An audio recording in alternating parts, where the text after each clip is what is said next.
Hello বন্ধুরা, আপনাদের জন্য নতুন গল্প। বজ্জাত বস যখন রোমান্টিক হাজব্যান্ড। অনেক রোমান্টিক একটি গল্প। চলুন দেরি না করে এখনই শুরু করা যাক। পার্ট 12। আবির শিহাবের রুমে যায় আর গিয়ে দেখে আকাশ আর মেঘ শিহাবের সাথে কথা বলছে। আবির শিহাবের পাশে গিয়ে বসে আর বলে, আই এম সরি রে, আসলে তিথি এমন করবে ভাবতেও পারি নাই। ওর মধ্যে বাচ্চামিটা একটু বেশি। ও এমন করে কাউকে মারে না, আসলে সব দোষ ওই রহিম চাচার। কে এই রহিম চাচা আবির? আর বলিস না ভাই, এই রহিম চাচাকে আমি নিজেও জানি না, কিন্তু তিথি মাঝে মাঝে এমন কাণ্ড করে আর এমন কথা বলে যে আমার মাথার উপর দিয়ে যায়। যদি জিজ্ঞেস করি এইসব কেন করে, তাহলে বলে কোন রহিম চাচা নাকি এইসব বলে। ভাই, একদিন যদি এই রহিম চাচাকে পাই তাহলে আমি ওই চাচার 12টা বাজাবো। এত বাজে আইডিয়া তিথিকে দেওয়ার জন্য। তুই পাগলের মতো কেন হাসছিস? ভাই, তোর মতো রাগী ছেলেকে যে কেউ কন্ট্রোল করতে পারবে, তাই ভাবিও না। ভাই যাই বলিস, ভাবি কিন্তু সেই লেভেলের বুদ্ধিমতী। কি না আইডিয়া ভাবির, ঝাড়ু দিয়ে শিহাবকে কি না ধুয়েছে। যাই বলিস আকাশ, আজকে কিন্তু ফ্রিতে ফিল্ম দেখছি। চুপ করবি তোরা। আচ্ছা তোরা চুপ কর, শিহাব তোর বেশি লাগে নাই তো? আবির, আমার জায়গায় তুই থাকলে বুঝতি যে কত লেগেছে। এভাবে ঝাড়ু পিটানো খবর যদি জানতাম তাহলে কখনো তোর বাসায় আসতাম না। একে তো ওই বাজে তিতা কলার রস, আর তার সাথে মরিচের গুঁড়ো, আর চিনির জায়গায় লবণ। ও এক থু। কি? শিহাবের হঠাৎ করে মনে পড়ল যে সে ওই কফির কথা বলে দিয়েছে। শিহাব রাগের মাথায় সব বলে দিল। এখন কি বলবেই বুঝতেছে না। শিহাব, তুই সত্যি বলছিস যে তিথি তোর কফিতে ওই সময় তিত করলার রস আর লবণ যাই হোক ওই সব মিশিয়েছে? আবির আসলে হয়তো ভুলে করে ফেলেছে। আমি জানি এই মেয়ে এই কফি আমার জন্য বানিয়েছে। আজকে তো আমি ওকে ছাড়বো না। বাবারে, ভাবি তো দেখি পুরো ডেঞ্জারাস। ভাগ্যিস ওই কফি আমার ভাগে পড়ে নাই, না হলে তো কি যে হতো। আল্লাহ, কি মেয়ে রে বাবা। তোরা পাগলের মতো না হেসে বাড়ি যা। আমরা তো যাব, কিন্তু শিহাব? ও আজকে এখানে থাকবে। তোরা যদি চাস তাহলে তোরাও থাক। ভাই, আমি থাকতে পারবো না, আসলে আমার কাজ আছে। আচ্ছা চল আকাশ, আমিও তোর সাথে যাই। শিহাব, নিজের খেয়াল রাখিস। আকাশ আর মেঘ যেতে লাগে, তখন তিথি কফি নিয়ে এসে বলে, আরে আপনারা কই যান? কফি খাবেন না? না। দুজনে একসাথে এইভাবে চিৎকার করে মানা করছেন না? একটু আগে তো আপনারাই বললেন যে কফি খাবেন। ভাবি, তুমি শিহাবকে যে স্পেশাল কফি খাইয়েছো, আমরা তা খেতে চাই না। এই যা, ওরা জেনে গেল, এখন কি হবে? তিথি কথাটা শোনার সাথে সাথে আবিরের দিকে তাকায় আর দেখে আবির তিথির দিকে অগ্নি দৃষ্টিতে তাকিয়ে আছে। আবিরের এমন চাহনিতে তিথির গলা যেন শুকিয়ে কাঠ হয়ে গেছে। তিথির তো ভয় পা কাঁপছে। আজকে তোমাকে আমি ছাড়বো না। আমি কিছু করি নাই, ভাবি তো, তাই একটু মজা করলাম, তাই না দেবরজি? হ্যাঁ আবির, বাদ দে তো। আচ্ছা আসি তাহলে, শিহাব আসি। সবাই চলে যায়। তিথি নিজের রুমে গিয়ে শুয়ে পড়ে, কারণ সে জানে যদি আবির আসে তাহলে তাকে আস্ত গিলে খাবে। তাই চোখ বন্ধ করে ঘুমানোর নাটক করছে, আর করতে করতে কখন যে ঘুমিয়ে গেছে। আবির শিহাবের সাথে কথা বলে নিজের রুমে যায় আর গিয়ে দেখে তিথি ঘুমিয়ে আছে। আবির তিথির সামনে গিয়ে বলে, বাহ ম্যাডাম, তো দেখি অনেক শান্তিতে ঘুমাচ্ছে। দাঁড়াও, দেখাচ্ছি তোমার ঘুম। আবির রুম থেকে বের হয়ে কিচেনে যায় আর ফ্রিজ থেকে ঠান্ডা পানির বোতল বের করে নিয়ে আসে। আর রুমে এসে দেখে তিথি আগের মতোই ঘুমোচ্ছে। আবির তিথির সামনে গিয়ে তিথির মুখে ঠান্ডা পানি ঢেলে দেয়। ঠান্ডা পানি তিথির মুখে ছুঁড়ে মারায় তিথি লাফিয়ে ওঠে আর গালি দেওয়া শুরু করে। কোন হারামি রে আমার মুখে ঠান্ডা পানি ঢেলে দিয়েছে? আজকে আমি তোকে ঠান্ডা পানি ড্রামের মধ্যে চুবিয়ে মারবো। শয়তান, আমার সামনে আয়। আবির তো পুরো হাসতে হাসতে শেষ। তিথি তো পুরো ভিজে অবস্থায় অনেক খারাপ। আমি তোমার সামনে আছি। তিথি আবিরের দিকে অগ্নি দৃষ্টিতে তাকিয়ে থাকে। মনে হচ্ছে এখন আবিরকে আস্ত গিলে খাবে। আপনার এত বড় সাহস, আমার গায়ে ঠান্ডা পানি দিয়েছেন? তুমি করলে কিছু না, আমি করলে দোষ। কিন্তু যাই বলো, তোমার কিন্তু অনেক হট লাগছে ভেজা কাপড়ে। তিথির তো একদম খেয়াল নেই যে তার কাপড় ভিজে একাকার হয়ে গেছে। এক তো পাতলা শাড়ি পরেছে, তার মধ্যে আবির পানি ঢেলে দিয়েছে, তাও আবার ঠান্ডা। তিথি লজ্জায় শেষ, তার ইচ্ছে করছে মাটি ফাঁক করে মাটির ভিতরে ঢুকে যেতে। উফ তিথি, তোমায় যে কি না লাগছে জাস্ট। আবির তিথির দিকে আসতে থাকে। আবিরের তিথির দিকে আসতে থাকা দেখে তিথি দৌড়ে ওয়াশরুমে চলে যায়। তিথি ঠিক বুঝতে পেরেছে যদি সে আর 1 মিনিট থাকতো তাহলে আবির তার সাথে কি করত, তাই সে পালিয়ে আসে। আবিরের তো এত হাসি পাচ্ছে যে বলার বাহিরে। বেচারের কি না অবস্থা করেছে। বেচারি অনেক লজ্জা পাইছে। উফ, এত লজ্জাবতী বউ আমার। তিথি ওয়াশরুমে ঢুকে আবিরের 14 গোষ্ঠী ধুয়ে ফেলছে। কান কাটা হনুমান, লেজ কাটা তেলাপোকা, গন্ডার, খবিশ, নাইজেরিয়ার অ্যানাকোন্ডা, লাল ইঁদুর, পচা ডিম, বাসি মিষ্টি কুমড়া, তিতো তিত করলা, সাদা কেঁচো। উফ, আর যে কেন মনে আসছে না, যখনই এই বদমাস বটগাছে থাকা পেতনির জামাইকে গালি দেই তখনই এই গালিগুলো মাথা থেকে চলে যায়। 1 মিনিট, আমি বটগাছে থাকা পেতনির জামাই বললাম এই বাচ্চাটাকে? উফ তিথি, তুইও না আস্ত একটা গাধি, নিজেকে নিজে পেতনি বলছিস। উফ, এই শয়তানটার জন্য আমার মাথাটা পুরো খারাপ হয়ে যাচ্ছে। কোন দিন যে আমি পাবনায় চলে যাই এই শয়তানটার জন্য। আবির ঠিক বুঝতে পারছে যে তিথি তার 14 গোষ্ঠী উদ্ধার করছে। আবির তিথির কাপড় নিয়ে ওয়াশরুমের দরজায় টোকা দেয়। এই যে ম্যাডাম, আমাকে যদি বকা দেওয়া শেষ হয় তাহলে আপনার কাপড়টা চেঞ্জ করে ওয়াশরুম থেকে বের হন, নাকি আজকে সারা রাত ওয়াশরুমে কাটাবে? তিথি তো রেগে আগুন। তার এত মাথা খারাপ যে সে ওয়াশরুমের দরজাটা খুলে কাপড়টা নিয়ে ঠাস ঠাস করে লাগায়। আবির তো নিজের হাসি কন্ট্রোল করতে পারছে না। আবির হাসতে হাসতে কিচেনে গিয়ে তিথির জন্য কফি বানাতে থাকে। হঠাৎ আবিরের মাথায় একটা দুষ্ট বুদ্ধি এলো। অনেক শখ না সবাইকে স্পেশাল কফি খাওয়ানো? দাঁড়াও ম্যাডাম, আজকে তোমাকে আমি স্পেশাল কফি খাওয়াচ্ছি। আবির তিথির কফিতে অনেকগুলো মরিচের গুঁড়ো মিশায় আর রুমে নিয়ে যায়। তিথি ওয়াশরুম থেকে বের হয়ে দেখে আবির রুমে নেই। তিথি কিছু বলতে পারছে না ঠিক করে, কারণ তার অনেক হাঁচি আসছে। শয়তানটা আমার গায়ে ঠান্ডা পানি ঢেলে এখন কই চলে গেছে? হাঁচি, আজকে তো হাঁচি, আমি হাঁচি, শয়তানটাকে হাঁচি। আবির রুমে এসে দেখে তিথি হাঁচি দিচ্ছে বারবার, কিন্তু তার মধ্যে আবিরের 14 গোষ্ঠী ধুয়ে ফেলছে। ম্যাডাম তো দেখি অনেক রেগে আছে, আর একটু পর তো মনে হয়। তিথি হাঁচি দিচ্ছে আর নাক মুছতেছে। তিথির অবস্থা অনেক খারাপ, ঠান্ডা লাগায়। আবির তিথির সামনে গিয়ে কফি এগিয়ে দেয় আর বলে, গরম কফি খেয়ে নাও, এতে ভালো লাগবে। তিথি রেগে আবিরের দিকে তাকায় আর আবিরের হাত থেকে কফি কাপটা নিয়ে খেতে লাগে। এক চুমুক মুখে দিতে চোখ দুটো বড় বড় করে ফেলে আর আবিরের দিকে তাকায়। আবির মুখ চেপে হাসে আর বলে, সাহস থাকলে সব কফি শেষ করো। ও হ্যাঁ, তুমি তো ভিতর ডিম, তুমি এই কফিটা শেষ করতে পারবে না। সবাইকে দিয়ে তো আর সব কাজ হয় না। আবিরের কথা শুনে তিথি প্রচন্ড রেগে কফিটা খেয়ে নেয়। তিথির পুরো মুখ লাল হয়ে গেছে, চোখ বেয়ে পানি পড়ছে। এত ঝাল তিথি কখনো খায় নাই। তিথি কফির কাপটা রেখে চড়ুই পাখির মতো দৌড়াচ্ছে। পানির জগটা নিয়ে গট গট করে পানি খেতে লাগে, কিন্তু তারপরও ঝাল কমছে না। তিথির এমন কাণ্ড দেখে আবির হাসতে হাসতে শেষ। আবির তিথির সামনে গিয়ে তিথির হাত ধরে নিজের কাছে টেনে নেয় আর তিথির ঠোঁটে নিজের ঠোঁট বিলিয়ে দেয়।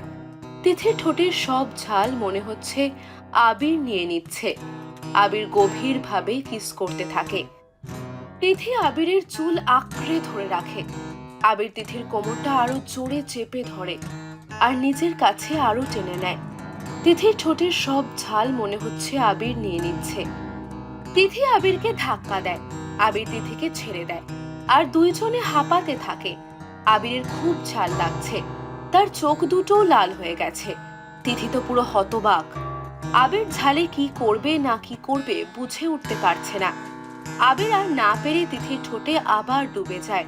তিথি আবিরকে ধাক্কা দিচ্ছে বারবার, কিন্তু ব্যর্থ হচ্ছে। আবির অনেকক্ষণ পর তিথিকে ছেড়ে দেয়। তিথির ঠোঁট দুটো লাল টমেটোর মতো হয়ে গেছে, আর আবিরেরও। তিথি আবিরকে ধাক্কা দিয়ে বলে, আপনার সাহস হয় কি করে আমার কফিতে ঝাল দেওয়ার? আর তুমি দিলে কিছু না, আমি দিলে দোষ। আমি আপনার কফিতে কবে ঝাল দিয়েছি? আজকে কফিটা তুমি আমার জন্য বানিয়েছো তাই না? ভুলে ওইটা শিয়াব খেয়েছে। তিথি কি বলবে বুঝতেছে না, চুপ করে আছে। তিথিকে চুপ থাকতে দেখে আবির বলে, কি হলো, চুপ করে আছো কেন? নিজের দোষ স্বীকার করছো তাহলে যে কফিটা আমার জন্য বানিয়েছো? তিথি আর কিছু না বলতে পেরে রেগে বলে, ঠিক আছে, ঝাল দিয়েছেন, কিন্তু কিস কেন করলেন? আর সব সময় কথায় কথায় জোর করে কিস করেন কেন? আবির তিথির অনেক কাছে এসে তিথির কোমর চেপে ধরে নিজের কাছে টেনে নেয়, আর তিথির মুখে আসা চুলগুলো খুব যত্নে কানের পিছনে গুজে দেয়। তিথির কানের কাছে মুখ নিয়ে আস্তে করে বলে, আমি কিস করলে বুঝি অনেক বিরক্ত লাগে তোমার? আচ্ছা ঠিক আছে, আর কিস করবো না, খুশি? আমি কি বলেছি যে আমার বিরক্ত লাগে? এত বেশি বুঝেন কেন? ও তার মানে ভালো লাগে? আমি কি তাও বলেছি? আবিরের কাছ থেকে ছোটার চেষ্টা করতে করতে আবির তিথির ঘাড়ে চুমু দিয়ে, তিথির আবিরের ছোঁয়ায় যেন এক নেশা আছে। তিথি আবিরের ছোঁয়ায় উপভোগ করতে থাকে। হঠাৎ করে আবির তিথির ঘাড়ে জোরে একটা কামড় বসিয়ে দেয়। তিথি চিৎকার করে ওঠে আর আবিরকে ধাক্কা দিয়ে রেগে বলে, আপনি কি মানুষ নাকি রাক্ষস? সব সময় কামড় কেন দেন? হ্যাঁ, আমার তো ইচ্ছে করে আপনাকে ব্লেন্ডারে দিয়ে জুস বানিয়ে এক ঢোকে খেয়ে ফেলি। বজ্জাত রাক্ষস! কি, তুমি আমাকে ব্লেন্ডারে দিয়ে জুস বানিয়ে খাবে? এত বড় সাহস তোমার! আর কি বললে, আমি বজ্জাত রাক্ষস? তিথির কাছে এগোতে এগোতে তিথি অনেকটা ভয় পেয়ে যায়। 7-5 না ভেবে বিছানা থেকে বালিশ নিয়ে আবিরের গায়ে ছুঁড়ে মারে আর আবিরকে বলে, আমি আপনাকে বজ্জাত রাক্ষস বলি নাই তো। ও তাই নাকি? তাহলে আমি কানে কম শুনেছি। হয়তো, কারণ আপনার তো কানের প্রবলেমও আছে, অনেক কম শুনেন। ডাক্তার দেখাতে বললেও তো দেখান না। আবির বালিশটা রেখে বলে, কি বললে তুমি? দাঁড়াও, দেখাচ্ছি তোমাকে মজা। তিথি দৌড়াতে থাকে আর আবির তিথির পিছনে। তিথি, তোমাকে যদি আমি ধরতে পারি তখন কিন্তু দেখবে কি করি। ভালো থাকতে দৌড়ানো বন্ধ করো আর আমার সামনে দাঁড়াও। কখনো না। আমি জানি আমি যদি আপনার সামনে দাঁড়াই তাহলে আপনি আমাকে আস্তা গিলে খাবেন। আমার মতো বাচ্চা মেয়ে আপনার মতো রাক্ষসের সামনে কখনো যাবে না। পরে যদি খেয়ে ফেলেন। কি বললে তুমি? এখন তো তোমাকে আমি ছাড়বো না। আবির তিথিকে ধরতে যাবে তখন তিথি খাটের উপর উঠে যায়, আর যখন আবির উঠতে যাবে তখন নেমে যায়। দুইজনে এইভাবে পুরো রুমে পায়চারি কাটে। আবির তিথির হাতটা ধরে ফেলে আর এক টান দেয়। তিথি টান খেয়ে আবিরের বুকের মাঝে পড়ে। আবির তিথিকে নিয়ে বিছানায় পড়ে যায় আর খাটটা ভেঙে যায়। দুইজনে নিচে পড়ে যায়। তিথি আবিরের বুকে মাথা রেখে চোখ বন্ধ করে ফেলে। পড়ে যাওয়ার সময় আবির তিথিকে জড়িয়ে ধরেছিল। তিথি মাথা তুলে দেখে খাট ভেঙে গেছে আর তারা দুইজনে ভাঙা খাটের উপর। আবির তিথিকে ছেড়ে দেয় আর দুইজনে হাসতে থাকে। দুইজনে হাসতে হাসতে শেষ। তিথি ওঠার চেষ্টা করছে কিন্তু উঠতে পারছে না। আবির তিথিকে আরো জোরে চেপে ধরে। তিথির কানের কাছে মুখ নিয়ে বলে, তুমি এত মোটা যে দেখো খাটটাও ভেঙে গেছে। এত খেলে তো এমন হবেই। কি বললেন? আমি মোটা? আপনি মোটা সেটা বলেন। আমার জন্য ভাঙে নাই, আপনার জন্য। আমি তো মাত্র 53 কেজি আর আপনি তো 80 কেজি। কি? আমি 80 কেজি? এই মেয়ে, তোমার মাথায় কি গোবর ভরা? আমাকে দেখে কি এত মোটা মনে হয়? আল্লাহ, এই কোন পাগলের পাল্লায় ফেললো আমায়! উফ! কি বললেন? আমি পাগল? আপনাকে তো আমি। তিথি আবিরকে কিছু বলতে যাবে তার আগে আবির তিথির কোমর চেপে ধরে নিজের সাথে আরো লেপ্টে ধরে আর তিথির কানের কাছে মুখ নিয়ে বলে, তুমি যখন রাগ করো না তখন তোমায় অনেক সুন্দর লাগে। রাগে পুরো টমেটো হয়ে যাও, ইচ্ছে তো করে খেয়ে ফেলি। তিথি আবিরের কথায় অনেকটা লজ্জা পায়। তিথি আবিরের চোখে চোখ রাখতে পারছে না। তিথির মুখটা ধরে আবির তিথির গালে আলতো করে চুমু দিয়ে বলে, তুমি যখন লজ্জা পাও না তখন তো তোমায় আরো কাছে পেতে ইচ্ছে করে। তোমার এই লজ্জা মাখা চেহারা, উফ! তিথি তো এখন এত লজ্জা পায় যে বলার বাহিরে। তিথি খেয়াল করে আবির তার দিকে কেমন ভাবে যেন তাকিয়ে থাকে। আবির তিথিকে আরো চেপে ধরে কিস করতে যাবে, তার আগে তিথি আবিরের ঘাড়ে জোরে কামড় বসিয়ে দেয় আর আবির উপর থেকে উঠে যায়। আবিরের মেজাজ অনেক খারাপ হয়ে যায়। যখনই রোমান্স করতে যাব এই ম্যাডাম আমার রোমান্সের মোডটাই নষ্ট করে দিবে। তিথি, আজকে তোমায় আমি ছাড়বো না। আবির তিথির কাছে যেতে লাগে হঠাৎ দরজায় কেউ টোকা দেয়। এত রাতে আবার কে? আবির গিয়ে দরজা খুলে দেখে তার মা আর বাবা। আম্মু আব্বু, তোমরা এত রাতে? কিছু ভাঙ্গার আওয়াজ পেয়েছি। কিছু ভেঙে গেছে। কি রে, এই খাট কি করে ভেঙেছে? আম্মু, তোমার এই বজ্জাত ছেলে খাটের উপর লাফিয়ে ভেঙেছে। কি কি মিথ্যাবাদী এই আম্মু, এই মেয়ে? আচ্ছা, তাহলে ভেঙেছে কিভাবে? আবির তিথির দিকে একবার তাকায়। তিথিও কি বলবে এখন বুঝতে পারছে না। আবির কিছু বলতে যাবে তার আগে তিথি বলে, আব্বু, আসলে এই খাটটা অনেক পুরাতন হয়ে গেছে তো হয়তো তাই। আর তোমার ছেলে যে মোটা, খাট তো ভাঙবে, তাই না আব্বু? কি বললে? আবির একদম রাগ দেখাবে না আমার মায়ের সাথে। তিথিমা যা বলছে ঠিক বলেছে। তুমি আগে থেকে অনেক মোটা হয়ে গেছো, তাই না তিথিমা? হ্যাঁ আব্বু, ঠিক বলেছো। এই মেয়ে কি আমার বাবা মাকে নিজের করে নিয়েছে? দাঁড়াও, তোমাকে আমি সময় হলে মজা বোঝাবো। আবির, যা, তিথি আগে যে রুমে থাকতো ওই রুমে গিয়ে ঘুমা। আর তিথি, তুইও যা। এখন যদি আমি বজ্জাতটার সাথে যাই তাহলে তো আমাকে কাঁচা গিলে খাবে। কি হলো, যা। আম্মু, আজকে আমি তোমার সাথে ঘুমাবো প্লিজ। কেন? আবিরের সাথে যা। কেউ আমাকে আর ভালোবাসে না। বিয়ের পর মেয়েরা পর হয়ে যায়। আজকে তোমার সাথে ঘুমাতে চেয়েছি, তাও দিচ্ছ না। শুরু হয়েছে ম্যাডামের ন্যাকা কান্না। আর এই নাটকে এই মেয়ে আমাকে ফেলে আম্মুর সাথে ঘুমাবে। সরি। উফ, তুমিও না, আজকে মেয়েটা তোমার সাথে ঘুমাতে যাচ্ছে। প্রবলেম কোথায়?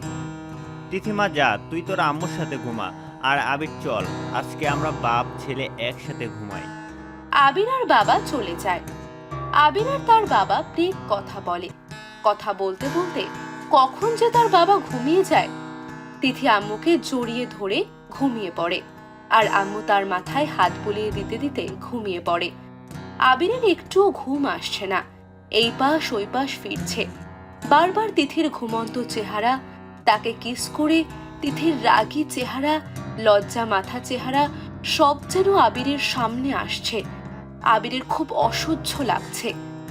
উফ, এ মেয়ে কি নিজের স্বামীকে ফেলে শাশুড়ির সাথে ঘুমাচ্ছে?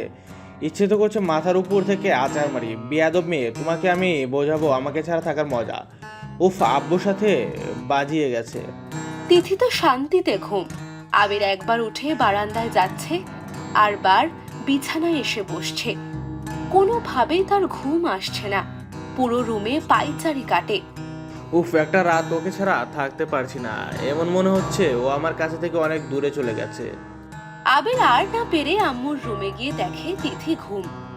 ও ম্যাডাম তো দেখি শান্তিতে ঘুমাচ্ছে, আমার ঘুম হারাম করে।